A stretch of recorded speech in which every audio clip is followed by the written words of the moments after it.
Hi, my name is Joshua Daniel, and I'm going to talk to you about my 1-year review of the Mavic Pro.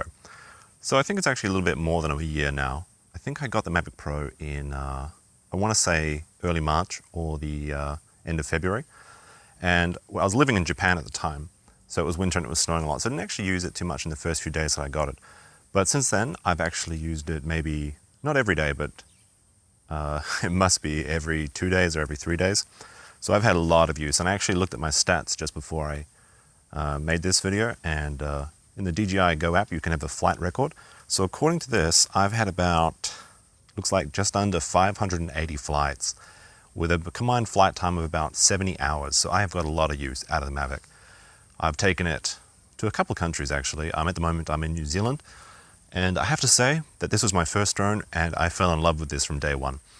So first, I want to talk about how well it has held up. And so earlier, I recorded a battery test. I got the Fly More combo when I ordered it, and I've never bought any extra batteries. So this is one of my original batteries.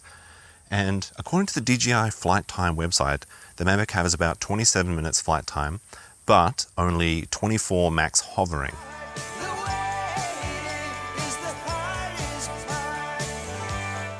Now, for whatever reason, it seems like the Mavic's designed to go forwards. So if you hover, you have a little bit less. It might have something to do with the turbulence. I'm not really sure. You'd have to ask someone with a bit more knowledge. But I got about 21 minutes out of my flight time, which is more or less what you'd expect. The DJI numbers are always inflated a little bit. I don't think anyone from day one has ever had the entire 27 minutes, but I've definitely had 20+ minute flights, and I haven't noticed a single decrease in battery.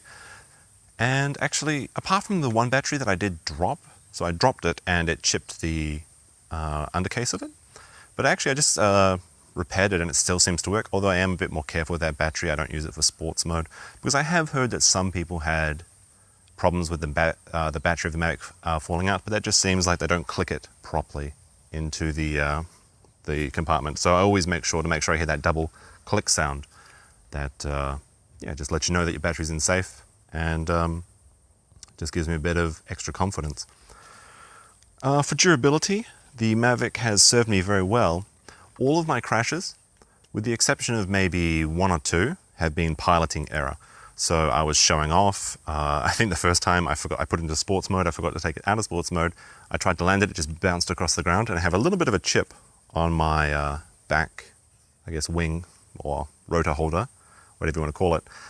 And it still works fine. I've chipped quite a few propellers actually. So every time I chip a propeller, I replace it, and the propellers are only like, I think $8 or something, so it's not a big issue. And I'm actually surprised because every time that I've chipped a blade, it has continued to fly. So I've had little dents in the plastic, so I'm going to show you later actually. And I think my next video is actually going to be how well can the Mavic fly with a damaged propeller, so be sure to get subscribed for that. There's actually a lot more mosquitoes out here than I expected. What are my thoughts on the Mavic? I think it's definitely a great beginner drone. Of course, great for traveling. I saw the Spark when it came out, and I had my credit card ready during the production announcement, or the DJI announcement, you know, to see if I wanted to order it, and I really wanted to get it, but it just... motorbike. Yeah, I really wanted to get it, but in the end I just decided not to because the video is a bit lower. That's really my only issue with the Mavic, is that sometimes the sensor is just a little bit too small. The detail's not as good, and I know a lot of people are using the same settings, which is the +1 on the sharpness, which removes the in-camera noise reduction, which is quite annoying.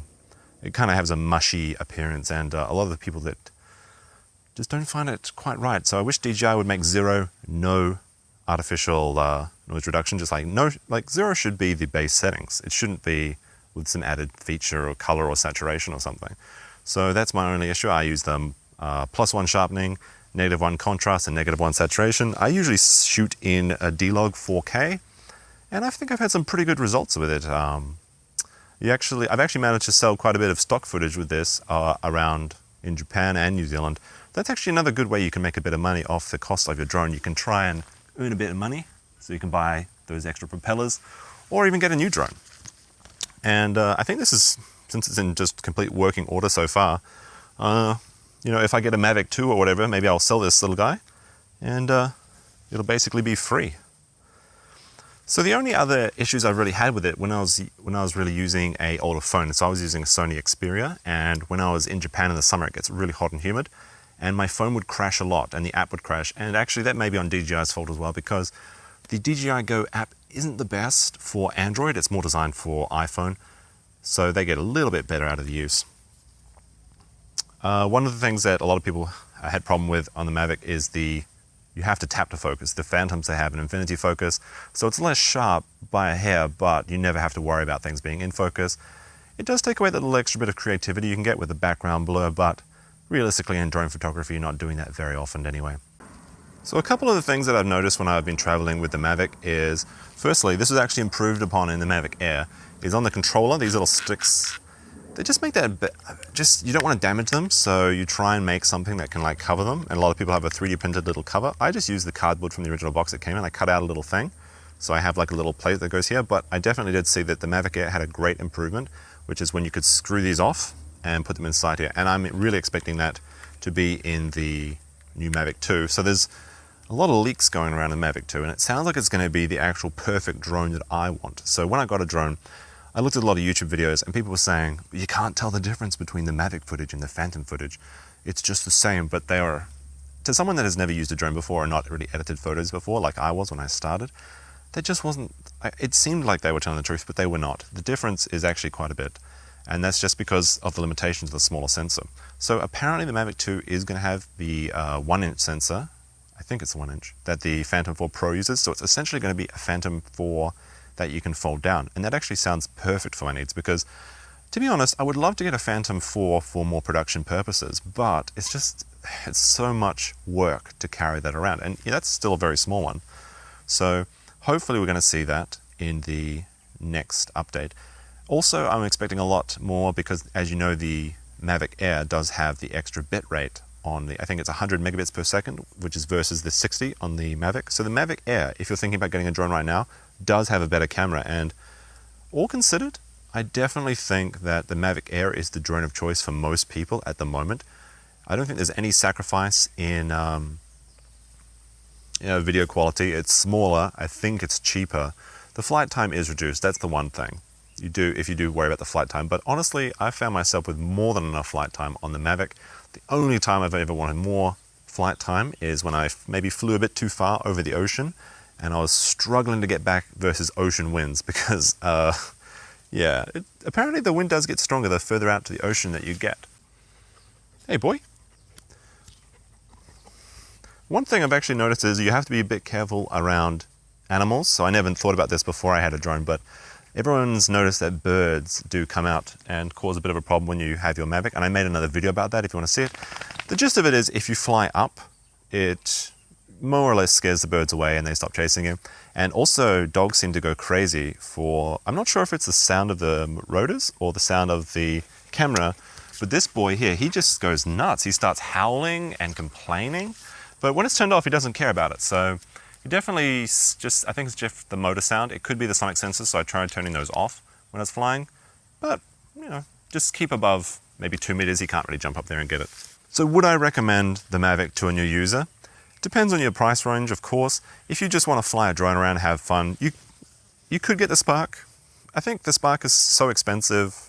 I mean, it's cheap relatively, but it's so expensive that you just put the extra money in and get the Mavic Air. I don't really think there's any reason to buy the Spark at this point. Would you buy the Mavic now? I think, again, I'd probably just buy the Mavic Air, although the Mavic Pro with the the Platinum props is going to get you a bit more better performance. However, if you're on the fence between buying the Mavic and the Phantom 4 Pro for the video production purposes, I would ask you to please just wait a couple of months. And I'm saying maybe to June, and this is June 2018, when we probably are going to see the Mavic 2 released. If it comes out, I'll be sure to make a video. I'll probably day one purchase for me. All right, so I think that's about everything I was going to say, except I have taken about maybe 100 mosquito bites all about here, so I hope that my sacrifice has been worth it. Little tip for you, actually, hot tip. If you have a mosquito bite and you want to itch it, there is a trick called the spoon trick. So if you heat up a spoon underneath a tap so that it's hot, and I mean unpleasantly hot, so you don't want to press it against your skin, but not hot enough to burn you, if you push it over the mosquito welt, that destroys or denures the protein, and it just immediately stops itching. So that's a life-saving tip for me. Anyway, that's it for this video. Be sure to subscribe, leave any comments or questions you have below. I'm going to be making a bit more videos in the future. Been a bit lazy, but I'm going to try and bring those out a lot more frequently. Next video should be, can you fly the Mavic Pro with a broken prop? Let's find out. I've been Joshua Daniel, and alles klar, auf Wiedersehen.